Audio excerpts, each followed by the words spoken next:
चलो देखो voice clear है? ओके, बहुत बहुत स्वागत है आप सभी का एक बार फिर से गैलेक्सी टीचर्स क्लासेस के ऑनलाइन प्लेटफॉर्म पर, जहां हम सभी टीचिंग से रिलेटेड जितनी भी वैकेंसीज होती हैं उनकी तैयारी करते हैं और साथ ही साथ एग्ज़ाम के समय में प्रीवियस ईयर के क्वेश्चंस को भी करते हैं, जैसे इस समय कर रहे हैं। ठीक है, 20 अगस्त 2023 को आपका सीटेट का एग्ज़ाम होने वाला है। उसी के लिए हम लोग प्रीवियस ईयर के क्वेश्चंस कर रहे हैं। 16 दिसंबर से हम लोगों ने चालू किया था और आज हम लोग कहाँ 16 दिसंबर 2021 से जो पेपर हुआ था वहां से चालू हुए थे और 6 जनवरी 2022 तक आ चुके हैं। आइए देखते हैं सबसे पहला प्रश्न क्या है। बच्चों के विकास का क्रम, देखो आपको पता है कि विकास से एक प्रश्न आपसे जरूर पूछा जाएगा। ठीक है, क्या कहना है? विकास से एक प्रश्न आपसे जरूर पूछा जाएगा। संभवतः 2 प्रश्न पूछे जाते हैं विकास से। ठीक है, अब इसमें विकास का क्रम पूछ लिया है, तो विकास का क्रम होता कैसे है सर? हाथ से पैर की ओर, केंद्र की ओर, हाथ से, हाथ पैर से केंद्र की ओर, तो आपने ऐसा पढ़ा नहीं है, बल्कि केंद्र से हाथ पैर की ओर आपने पढ़ा है, इसलिए यह गलत है। पैर से सिर की ओर, आपने सिर से पैर की ओर पढ़ा है, यह भी गलत है। फिर क्या है? अमूर्त से मूर्त की ओर, नहीं, बच्चे पहले मूर्त चीजों को सीखते हैं, कॉन्क्रीट, फिर उसके बाद अब्स्ट्रैक्ट, तो तीनों गलत हो गए। अब इसमें क्या है? बच्चों का विकास सामान्य से विशिष्ट की ओर होता है। सामान्य मतलब पहले बच्चा गर्दन पे नियंत्रण सीखता है, फिर घुटने मतलब बैठना सीखता है, फिर घुटने के बल चलना सीखता है, फिर उठना सीखता है, खड़े होना सीखता है, चलना, दौड़ना, ये सब सामान्य से विशेष की ओर चलते हैं। पहले हम अक्षर बनाते हैं, फिर शब्द बनाते हैं, फिर सेंटेंस लिखते हैं, ये सारी बातें। ओके, तो इसमें कौन सा सही हो जाएगा? बी वाला ऑप्शन हमारा सही हो जाता है। अब हम बात करते हैं दूसरे प्रश्न की। दूसरा प्रश्न क्या है सर? उसको देखते हैं। आइए, कथन और कारण से संबंधित।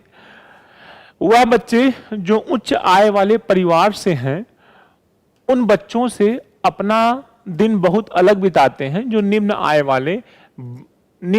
वाले परिवार से हैं। मतलब इसमें कह रहा है जिन बच्चों की जो आर्थिक स्थिति है वो सही नहीं होती, ऐसे बच्चे, मतलब ऐसे बच्चों की तुलना में वो बच्चे अपना दिन समय अच्छा बिताते हैं जो अमीर घर से होते हैं, पैसे वाले घर से होते हैं, जिनकी आर्थिक स्थिति सही होती है। ठीक है, ये बुरा मानने वाली बात नहीं है, ये सेंटेंस सही है। ठीक है, फिर क्या है? देखो बहुत अंतर आ जाता है, आर्थिक स्थिति का हमारे जीवन पर बहुत प्रभाव पड़ता है।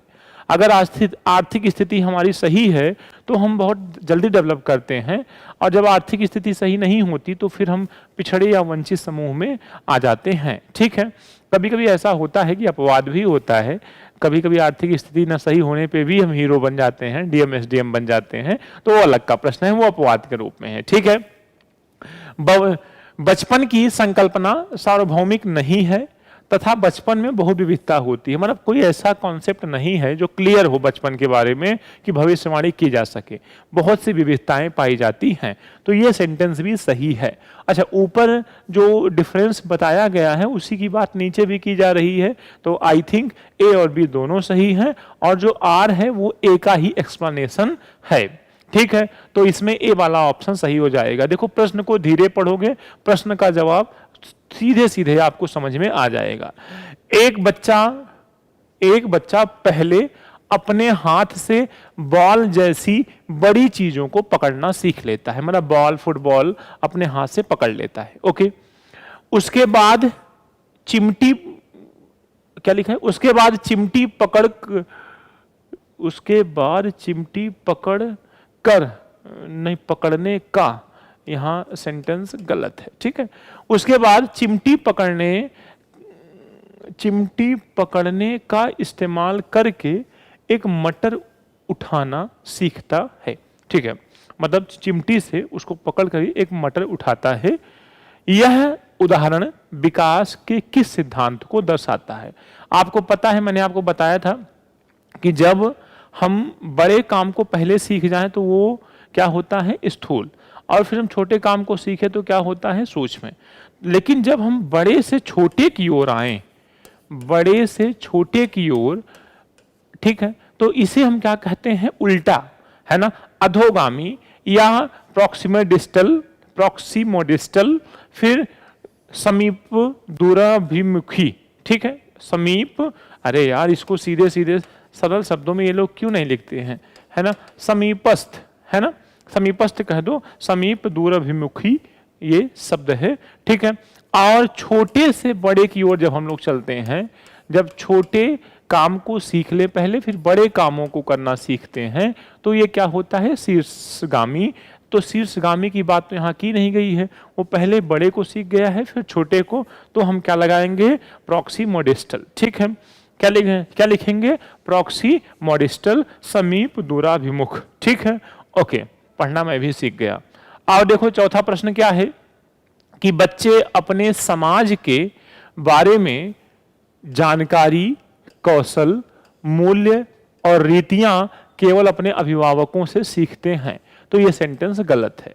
बच्चे अभिभावकों से भी सीखते हैं, पड़ोस के लोगों से भी सीखते हैं, स्कूल से भी सीखते हैं, मित्र मंडली से भी सीखते हैं, तो केवल अभिभावकों से सीखते हैं, ये सेंटेंस गलत है। बच्चों का सामाजिकरण एक सरल और रैखिक प्रक्रिया है। बच्चों का सामाजिकरण सरल और रैखिक प्रक्रिया नहीं है कि एक लगातार निरंतर होता जाता है एक सरल तरीके से, नहीं, वो मिक्स होता है, कभी वहां से कुछ सीखते हैं, कभी इस तरीके से सीखते हैं। तो सरल तो है लेकिन एक रैखिक प्रक्रिया नहीं है। ठीक है, ओके, तो दोनों गलत हैं, और जब दोनों गलत हैं तो दोनों गलत के लिए हम यहाँ पे डी वाले पे आते हैं, बोथ आर फॉल्स, मतलब दोनों हमारे गलत हो जाते हैं। अब हम बात करते हैं पांचवें प्रश्न की ओर कि पांचवा प्रश्न हमारा क्या कहता है। पांचवा प्रश्न है, किस अवस्था में बच्चे वस्तु स्थायित्व की समझ तो बना लेते हैं।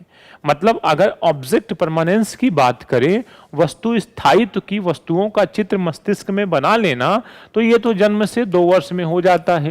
कैसे हो जाता है, जन्म से 2 वर्ष में, जिसे आप संवेदी गामक अवस्था कहते हो, अकॉर्डिंग टू जीन पियाजे, संवेदी गामक। लेकिन ये प्रश्न हमारा संवेदी गामक से है नहीं। ठीक है, ये कह रहा है कि वस्तु स्थायी तो बना लेते हैं किस अवस्था में, तो फिर संवेदी गामक। लेकिन प्रश्न आगे भी बढ़ रहा है, परंतु यह नहीं समझ पाते कि क्रियाएं परिवर्तनीय और उनके निर्णय चीजों की मौजूदा दिखावट पर निर्भर करते हैं। मतलब उनको ये नहीं समझ में आता कि रिवर्सिबिलिटी भी होती है चीजों में, मतलब रिवर्सिबिलिटी को, परिवर्तनशीलता को, चेंजिंग को वो नहीं समझ पाते। और ये भी नहीं समझ पाते कि जो मौजूद जो चीजें हमारे सामने उपस्थित हों उन पर कई बातें निर्भर करती हैं। ठीक है, तो जो परिवर्तनशीलता नहीं समझ पाते हैं, जिसे हम अपलटावी गुण कहते हैं, तो आपको पता है कि अपलटावी गुण, इरिवर्सिबिलिटी किसका गुण होता है, इसका, सेकंड वाले का। देखो ये जन्म से 2 वर्ष है, ये 2 से 7 है, ये 7 से 11 है, ये 11 से 15, एक ही उसी क्रम में दिया गया है जिस क्रम में जीन पियाजे ने बताया है। तो इसमें क्या कर लेंगे, पूर्व संक्रियात्मक, अच्छा जीववाद भी इसी का एक गुण होता है, नार्सिसिज्म भी इसी का गुण, इगोसेंट्रिक भी इसी का एक गुण होता है, और क्रमबद्धता, वर्गीकरण करना, और सीरीज में मतलब क्रमबद्धता बता ही दिया, वर्गीकरण भी बता दिया, और गणितीय संकल्पनाएं, जोड़ घटाना गुणा भाग, रिवर्सिबिलिटी, पलटावी गुण इसमें आ जाता है, एब्स्ट्रैक्ट थिंकिंग इसमें आ जाती है। ठीक है, तो एक एक 2-2 विशेषताएं हमने हर अवस्था की आपको बता दी। केवल अगर हमसे पूछा होता है वस्तु स्थायित्व तो हम यहाँ पे लगा देते। आइए छठवें प्रश्न की ओर। पूर्व संक्रियात्मक अवस्था के बच्चों के लिए शिक्षक को, पूर्व संक्रियात्मक मतलब 2 से 7 वर्ष के बच्चों के लिए, जीन पियाजे के अनुसार अगर कोई बच्चा 2 से 7 वर्ष का है तो उसके लिए शिक्षक को क्या करना चाहिए, मूर्त संसाधनों व बहुत सी दृश्य श्रव्य सामग्री का उपयोग करना चाहिए। चलो सही बात है। जटिल पदानुक्रम संबंधों को दिखाते हुए, गलत है, जटिल काम उनके सामने भी आप नहीं कर सकते। ठीक है, अमूर्त समस्याएं नहीं हो सकती, परिकल्पनात्मक सोच ये भी नहीं हो सकती, तो उनके लिए मूर्त चीजें, क्योंकि बच्चा मूर्त से अमूर्त की ओर सीखता है, मूर्त से अमूर्त की ओर सीखता है, पहले वो मूर्त चीजों को सीखता है फिर अमूर्त चीजों को सीखता है। तो जो छठवां प्रश्न है उसका हमारा कौन सा हो जाता है, ए वाला प्रश्न, ए वाला ऑप्शन हो जाएगा। सातवां क्या है, निम्नलिखित में से पाड़ का सही उदाहरण क्या है, इसके फोल्डिंग, दूसरों के द्वारा किसी कठिन कार्य को जब बच्चा कर रहा हो तो दूसरों के द्वारा दी जाने वाली मदद। ठीक, क्या है सर पाड़? आइए पाड़ देखते हैं। निम्नलिखित में से पाड़ का सही उदाहरण क्या है? सवालों के जवाब बताना, ओके, संकेत और इशारे देना, मतलब कोई काम जब आप कर रहे हो तो माता पिता जब संकेत देते हैं, इशारे करते हैं, तो ये क्या होता है? पाड़ का ही एक उदाहरण होता है अकॉर्डिंग टू लेव वाइगोत्स्की। पुरस्कार देना पाड़ नहीं है। उद्दीपन अनुक्रिया पावलोव की बात हम नहीं कर रहे हैं। ठीक है, आइए लेव वाइगोत्स्की। यहाँ एक प्रश्न ऐसे भी आता है कि सीमा कक्षा 6 में पढ़ती है या 4 में पढ़ती है, वो स्टेज पे 15 अगस्त पे डांस कर रही है, नीचे से उसके गार्जियन या उसकी शिक्षिका उसे इशारे करके क्लैपिंग करके प्रोत्साहन दे रही हैं। लेव वाइगोत्स्की के अनुसार इसे क्या कहेंगे? तो इसे हम पाड़ कहते हैं, मचान कहते हैं, ढांचा कहते हैं, या इसके फोल्डिंग कहते हैं। ठीक है, तो ये प्रश्न हो जाएगा। लेव वाइगोत्स्की का मानना था कि सीखना केवल ज्ञान का अवशोषण है, गलत। सीखना इनाम के प्रति, बिल्कुल गलत। ज्ञान को शिक्षकों द्वारा विद्यार्थियों को निष्क्रिय तरीके से, गलत। फिर क्या है? ज्ञान का सह निर्माण उस क्षेत्र में होता है जो बच्चों के स्वतंत्र रूप से कार्य करने व दूसरों की मदद से करने में है। देखो, पाड़ की बात, इसके फोल्डिंग की बात, इनडायरेक्ट रूप से सहयोग की बात यहाँ पे की गई है। निष्क्रियता को सपोर्ट नहीं करेंगे, इनाम को सपोर्ट नहीं करेंगे और केवल शब्दों को सपोर्ट नहीं करेंगे। तो 8वां प्रश्न हमारा डी नंबर हो जाता है। आइए 9वें प्रश्न की ओर। 9वां प्रश्न क्या कहता है? लॉरेंस कोहलबर्ग द्वारा प्रतिपादित नैतिक विकास के किस स्तर पर व्यक्ति यह तर्क करते हैं कि मानवाधिकार व न्याय सबसे जरूरी है, भले ही वह सामाजिक कानून के खिलाफ हो? आपको मैं बताया था कि उसने 3 स्टेज बताई थी लॉरेंस कोहलबर्ग ने, एक प्री कन्वेंशनल, एक कन्वेंशनल, एक पोस्ट कन्वेंशनल। अब जो प्री कन्वेंशनल है इसके 2 पुत्र, कन्वेंशनल के 2 पुत्र, अच्छा लड़की अच्छा लड़का और कानून और व्यवस्था मानना, यहां दंड एवं आज्ञा पालन और यहां पे प्रतिफल अभिमुखता। ये क्या है? इसमें क्या है? कानून व्यवस्था को मानना, फिर सार्वभौमिक नियमों को मानना। तो देखो वही कह रहा है ना कि मतलब क्या है? मानवाधिकार और न्याय सबसे जरूरी है, वह सामाजिक कानून के खिलाफ ही क्यों ना हो। अंतिम वाला हमारा है सार्वभौमिक नियमों को मानना। मतलब किसमें है?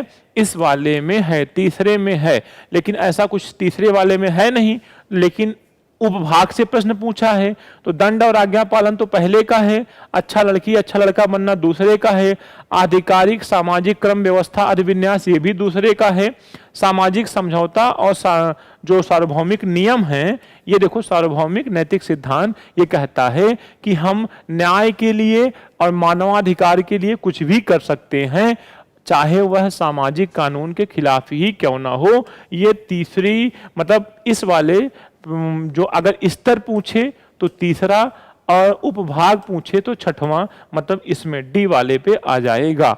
ठीक, डी वाला किसका हिस्सा है? तीसरे का दूसरा। ठीक, हर का दूसरा है। देखो इसके भी 2 हैं, 1 और 2, इसके भी 1 और 2, इसके भी 1 और 2, तो ये वाला हिस्सा है सार्वभौमिक नियमों को मानना। मतलब यही है कि जो सही है नैतिक रूप से उसे हम करेंगे, चाहे वो नियमों के खिलाफ ही क्यों ना हो। अब किसी की जान जा रही है तो हम चोरी कर सकते हैं, ठीक, वो सामाजिक नियम के विरुद्ध है चोरी करना, लेकिन किसी की जान बचाने के लिए हम चोरी कर सकते हैं, जैसे लॉरेंस कोहलबर्ग के सिद्धांत में हिंज ने किया था अपनी वाइफ को बचाने के लिए। फिर क्या है? एक प्रगतिशील कक्षा में अधिगम एक सरल प्रक्रिया है कि एक सामाजिक प्रक्रिया है? केवल काट दीजिए, केवल परीक्षाओं के से प्रतिबंधित नहीं है। उसमें क्या है? इसको मतलब याद कर लीजिए कि समाज में ही रहकर बच्चा सीखेगा, इसलिए प्रगतिशील प्रक्रिया में सामाजिक प्रक्रिया को, प्रगतिशील कक्षा में सामाजिक प्रक्रिया को महत्व दीजिएगा। ठीक, भविष्य में भी अगर कोई प्रश्न ऐसा आता है तो आप ऐसे ही ऑप्शन को चुनेंगे। फिर क्या है? हार्वर्ड गार्डनर के अनुसार निम्नलिखित में से कौन सा कथन सही है? तो पहला है कि बुद्धिमत्ता को परिपोषित व विकसित नहीं किया जा सकता। कौन सा कथन सही है? तो ये तो सही नहीं है। हर व्यक्ति में विविध प्रकार की बुद्धिमत्ताएं होती हैं, ये हार्वर्ड गार्डनर ने कहा था। ठीक है, ये वाला ऑप्शन सही है। हार्वर्ड गार्डनर ने ये कहा, तभी तो बहुबुद्धि सिद्धांत दिया। बहुबुद्धि सिद्धांत, multiple intelligence theory Harvard gardener ने दिया और ये बताया कि अनेक प्रकार की, मतलब 8 प्रकार की बुद्धि लोगों में पाई जाती है। तो हर व्यक्ति में विविध प्रकार की बुद्धिमत्ताएं होती हैं, ये इस बात का समर्थन कर रहा है। उपलब्धि बुद्धिमत्ता का सफल का पैमाना है? नहीं। एक खास वर्ग के व्यक्ति दूसरे वर्गों के व्यक्तियों से ज्यादा बुद्धिमान होते हैं, ऐसा हार्वर्ड गार्डनर ने कुछ भी नहीं कहा था। ठीक है, चलिए अब हम बात करते हैं, मतलब इसका तो बी हो गया। अब हम बात करते हैं 12वें प्रश्न की। 12वां प्रश्न क्या कहता है? राष्ट्रीय शिक्षा नीति 2020 पूरे देश के लिए प्राथमिक स्तर पर किस भाषा को निर्देश के माध्यम से प्रस्तावित करती है? हिंदी, अंग्रेजी, संस्कृत करती तो तीनों को करती, इसलिए ये तीनों नहीं होंगे। डी वाला होगा, किसी भी बच्चे की जो मदर टंग है, होम लैंग्वेज है, उसको हम सपोर्ट करते हैं। एनईपी 2020 में त्रिभाषा सूत्र के अनुसार प्राथमिक भाषा होम लैंग्वेज या मदर टंग, मातृभाषा हर बच्चे की होनी चाहिए प्राथमिक स्तर पर। ठीक, आइए 12वां प्रश्न हमारा हो गया। अब हम बात करते हैं 13वें प्रश्न की। बैठने की व्यवस्था में लचीलापन, मतलब कोई कहीं भी बैठ सकता है, ये लचीलापन है।